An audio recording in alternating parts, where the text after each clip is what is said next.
Some RPGs are over before you even realize it. Others completely take over your life. We're talking massive worlds, endless quests, deep progression systems, unforgettable characters, and enough content to keep you playing for well over 100 hours. So if you're looking for a game you can truly get lost in, these are 13 of the best RPGs that can keep you hooked for weeks, months, or maybe even longer. Let's get into it. Kingdom Come Deliverance II. You botch a sword swing, get knocked flat in the mud, and a peasant you robbed last week walks past and laughs. Nobody hands you a power fantasy here. 15th century Bohemia treats you like a person, which means at the start you can barely read, barely fight, and barely afford a meal. There's no magic, no dragons, no glowing destiny, just real history and a world that takes itself completely seriously. You get better at things only by doing them. Swing after swing, lockpick after lockpick, until skills you fumbled for hours become second nature you stop thinking about. And the world never forgets. Steal from the wrong town and word travels, doors close, guards watch you a little longer. By hour 80, something quiet has happened that no quest marker could deliver. You're not playing a hero anymore, you're living a life. You have a reputation in villages you've never named, a fighting style shaped by your own mistakes, a sense of a country at war that you genuinely understand. The combat that humbled you in the first hour now feels like a language you speak. The road from nobody to somebody isn't told to you, it's earned, hour by hour, in the most grounded RPG you'll ever play. Long after the main story ends, you'll keep finding excuses to stay in that world. Do it! Fucking bastard! Out of here! You're going to My get God!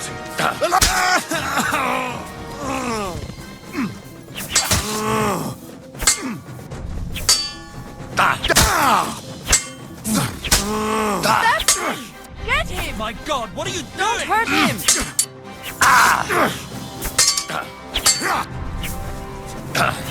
The Witcher 3 Wild Hunt. A simple monster contract, the kind you take for coin, turns into a story about grief and a family's buried secret so good you forget there was ever a reward attached. That happens here constantly, and it's why this world became the standard everyone else gets measured against. The headline is a gruff monster hunter searching a war-torn land for his missing daughter, but the staying power lives in the margins. There's no filler. Every contract, every village rumor, every minor character feels written with the care most games save for their finale. You came for the main quest and stayed for a drunk baron whose questline will sit with you for years. And just when you think you've seen it all, 2 expansions arrive that are each enormous in their own right. Hearts of Stone and Blood and Wine. The second practically a whole new game with its own fairy tale kingdom. Then there's Gwent, the collectible card game tucked inside the world, a side obsession that has quietly stolen entire evenings from people who only meant to play one hand. That's the trick of it. The hours don't vanish into busy work, they vanish into stories you actually care about. At hour 80, you might not even be in the base game anymore, still riding through Toussaint, still chasing one more contract you can't quite walk away from. Blow yourself! Shut up and fight. Don't be afeared! Oh, you witch fucker! Crimson Desert. A colossus the size of a fortress rises out of the earth, the ground buckling under its weight, and the fight that follows looks less like a boss battle and more like a disaster movie you happen to be standing inside. That's the feeling this one chases, and it chases it relentlessly. From the team behind Black Desert Online comes a giant open-world action RPG built for people who love to wander and gawk. Scale is the headline. The world is enormous, stitched together from wildly different regions, and simply crossing it can swallow an evening because there's always another ridge, ruin, or storm-battered settlement pulling you off the path you meant to follow. But it's the combat that turns heads. It's heavy, physical, and hands-on, full of grappling, environmental takedowns, and special moves staged with the kind of spectacle most games save for a single set piece. Except here, it's the everyday. You manage a camp of followers too, a thread that quietly ties your wandering into something bigger. What keeps you out there past the point of reason is that it never stops reaching for the next impossible sight. At hour 80, you're still being shown things you've never seen, still cresting a hill into a fight that stops you cold, still wandering toward one more horizon. For sheer scale and spectacle, few worlds swing this big.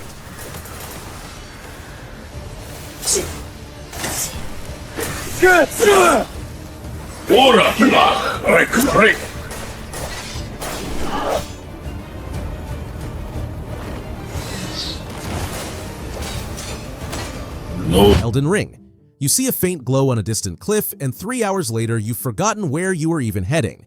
That's the trap, and it never lets go. There are no quest markers nudging you forward here, no glowing trail telling you where to be. The lands between simply opens up and dares you to wander, then quietly hides a catacomb behind a waterfall, an optional boss at the bottom of a well, an entire underground kingdom beneath the map you thought you'd finished. The credits roll somewhere around 60 hours, but that number is almost a joke to the people who keep playing, because reaching the end was never the point. At hour 80, you're still stumbling into encounters you had no idea existed, still testing a build cobbled together from hundreds of weapons, spells, and spirit summons.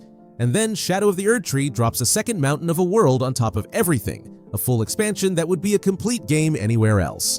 What makes those 80 hours feel earned rather than padded is that the game never forces a single one of them on you. Every hour is a choice you made, one more hill, one more ruin, one more, I'll just check what's over there. You don't finish this one, you live in it.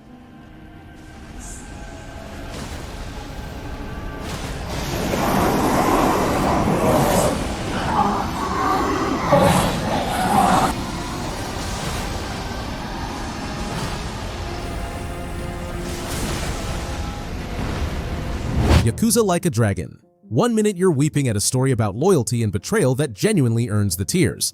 The next you're managing a multi-million yen confectionery empire, or belting karaoke, or fighting a man dressed as a giant baby. Both of those things are the same game somehow, and that whiplash is the whole reason you can't stop. At its heart, it's a turn-based crime drama about a man who took the fall for a crime he didn't commit and lost 18 years to it, then walked out to find his entire world gone. That story alone would carry a game. But wrapped around it is one of the densest collections of nonsense ever assembled. A full business management sim where you take a failing company public, go-karting, arcade classics, a job system that turns your party of misfits into chefs, dancers, and idols, and sub-stories, hundreds of them, each its own tiny, ridiculous, weirdly moving little tale. That density is why Hour 80 sneaks up on you. You sit down meaning to push the main plot, then a side character needs help, then there's a tournament to enter, then it's somehow 3 in the morning. You're never bored because the tone never sits still, lurching from heartbreak to absurdity and back without ever losing its heart. Few games make you feel this much while laughing this hard.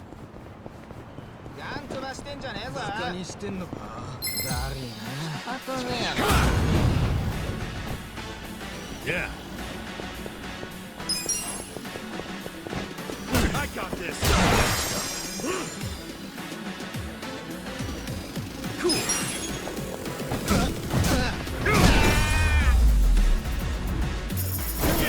Next time. Cyberpunk 2077. A side mission about a washed-up rock star's ghost ends up haunting you longer than the entire main plot, and that's when you understand what this city actually is.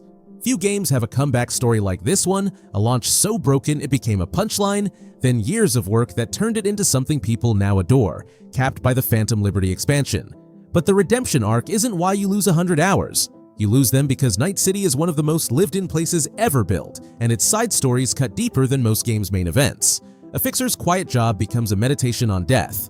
A throwaway gig leaves you thinking for days. Every street corner hides a person with a story, and the city rewards you for slowing down to listen. You can play it a dozen ways too, hacking enemies before they see you, going loud, slipping past unseen, or some reckless blend of all three, and the world bends to whatever you choose. That's what makes the second run irresistible. At Hour 80, you might be starting over with a new origin, a different path through the same neon streets, seeing conversations and choices the first V never could. It's a city you think you finished, right up until it shows you the half you missed.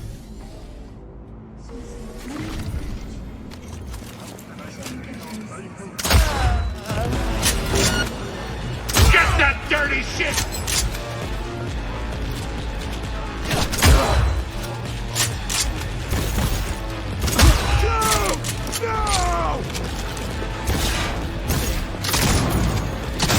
Mass Effect Legendary Edition. A character you saved in the first game, dozens of hours and 2 sequels ago, walks back into the story at the exact moment it'll break your heart, and you realize the game has been quietly remembering everything you did. Nothing else builds a payoff quite like this, because this isn't one game, it's 3, an entire trilogy bundled together and remastered. Across all 3, you're a soldier holding the line against an ancient machine race bent on ending every living thing, traveling planet to planet, assembling a crew of humans and aliens who slowly stop feeling like squad mates and start feeling like family. And that's the trick the 100 hours pull off. Your choices don't reset between games, they carry forward, a decision in the first echoing 2 games later, allies living or dying based on what you did and didn't do. Spend that long with a crew and the bonds become real, which is exactly why the ending lands the way it does, because you earned every piece of it. The combat sharpens with each entry, but nobody remembers this trilogy for the shooting. They remember the relationships, the sacrifices, the choices that haunted them long after the credits. It's been out for over a decade, and people still start the journey daily, because the full arc is one of the finest stories the medium has ever told.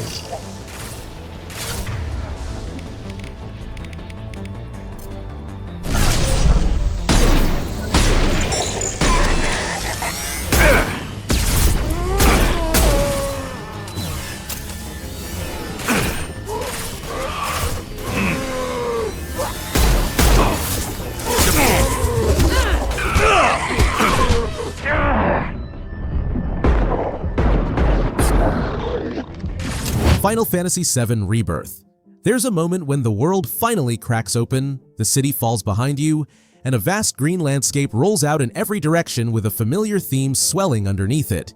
If you grew up with this story, that single moment is worth the price of entry. What follows is a beloved classic reimagined at a scale its creators could only dream of decades ago, and the density of things to do borders on absurd. You could chase the main story straight through, but you won't, because every region is stuffed with activities pulling at your sleeve.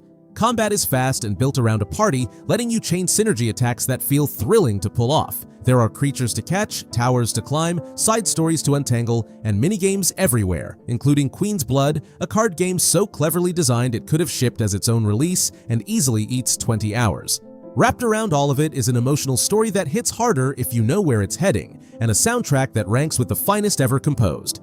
That's why Hour 80 arrives without warning. You meant to advance the plot, then there was a region to complete, then a card opponent to beat, then a hidden moment between characters you couldn't skip. It's nostalgia and reinvention pulling in the same direction, and the pull is relentless. Someone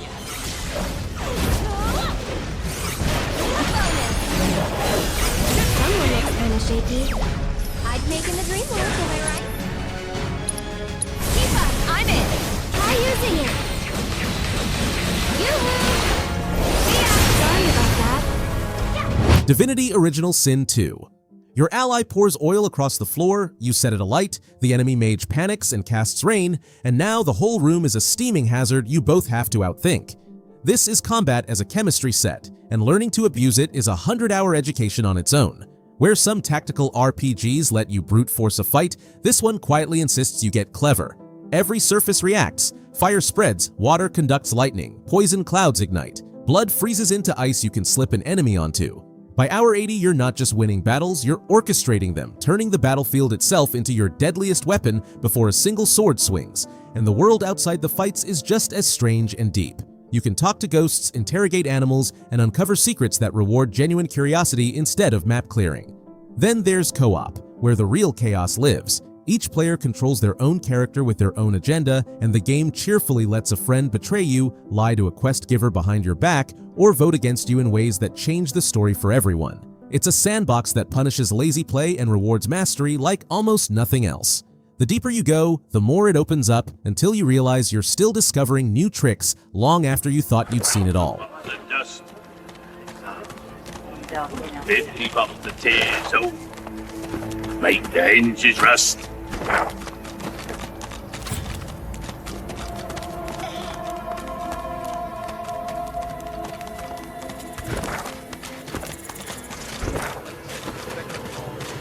Assassin's Creed Odyssey. You crest a wave, salt spray in your face, and spot yet another island on the horizon that you have absolutely no obligation to visit. You sail there anyway. That impulse repeated for dozens of hours is the entire appeal. Let's be honest up front, this is the one game on the list where size is also the catch. Some players find it bloated, the map almost comically stuffed, the to-do list longer than any reasonable person needs. But for a video about games that swallow 100 hours, that sprawl stops being a flaw and becomes the whole point. Ancient Greece here is staggering in scale, a glittering Aegean dotted with cities, ruins, and battlefields where Athens and Sparta tear each other apart. You're a mercenary for hire, picking sides in a war, hunting a shadowy cult, and slowly unraveling the truth about your own family, with dialogue choices that actually fork the story toward different endings. The naval combat alone could eat an evening, your ship and crew growing fiercer with every raid, and the mercenary system keeps the world dangerous, rival hunters tracking you across the sea. At hour 80, you're still finding islands you haven't touched, still chasing one more bounty, one more ruin, one more horizon. If you simply want the biggest possible world to disappear into, few are bigger.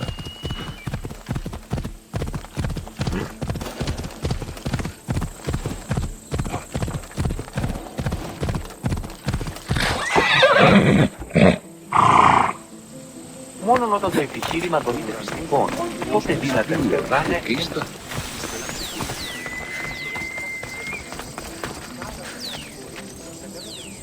Monster Hunter World. The monster limps away, you've got it, and your friend says the 4 words that will cost you another 4 hours. One more, then sleep. Nobody sleeps. This is a game built entirely on a loop so clean it borders on hypnotic. Track a giant beast across a living, breathing ecosystem. Learn the way it moves, break it apart, then carve it into armor and a weapon for the bigger beast waiting behind it. What sounds simple becomes a craft because there are 14 wildly different weapon types, and each one rewires how you play completely. Finding the one that clicks is its own small obsession. And here's the part the early hours hide from you. Hour 80 isn't the grind winding down, it's where the real game finally opens up. Tempered monsters hit harder and demand sharper play.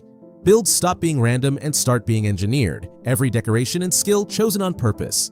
Hunts you once feared become a rhythm you fall into without thinking. Then Iceborne arrives and resets the ceiling all over again, a full expansion stacked on a base game that was already enormous. Solo, it's meditative. With 3 friends on voice chat, it becomes the loudest, most addictive thing on this entire list. You never quite finish hunting. You just agree to one more, forever.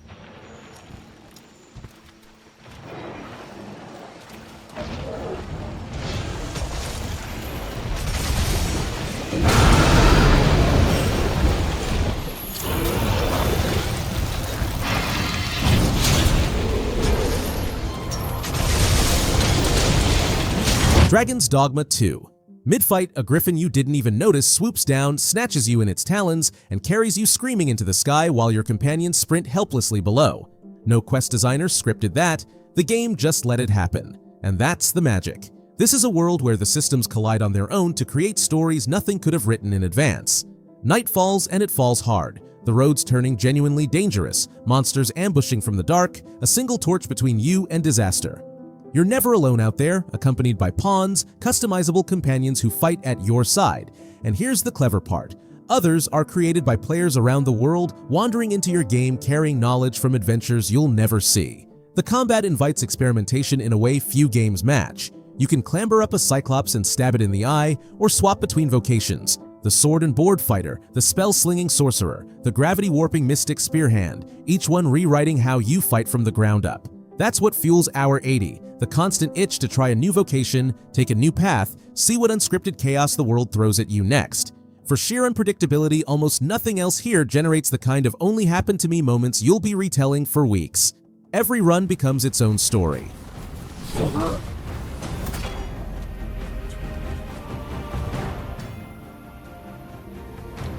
My perfectly armed now to bring me out and take stuff fury. I ask your aid.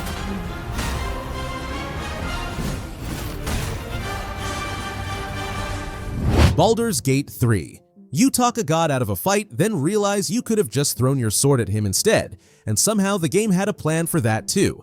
That's the moment most people fall in. Almost every door here has 3 keys, and the story quietly remembers which one you used, weeks of playtime later. A single run through the Forgotten Realms stretches past 100 hours on its own, but the staying power is in everything you didn't do the first time. So you start again. New class, new origin, new set of terrible decisions, and the entire campaign reshapes itself around them. Companions who loved you turn cold. Quests you breeze through reveal whole branches you never knew were there. People you saved in Run 1, you cheerfully doom in Run 2 just to see what happens, and the game accounts for it without blinking. At Hour 80, you're not finishing a story, you're discovering you were only ever seeing a third of it. The combat rewards experimentation just as deeply, every spell and surface combining into chaos you engineer on purpose. It's the rare game where just one more save becomes a second life, then a third. Few worlds bend this completely around the person playing, and fewer still make you want to live every version.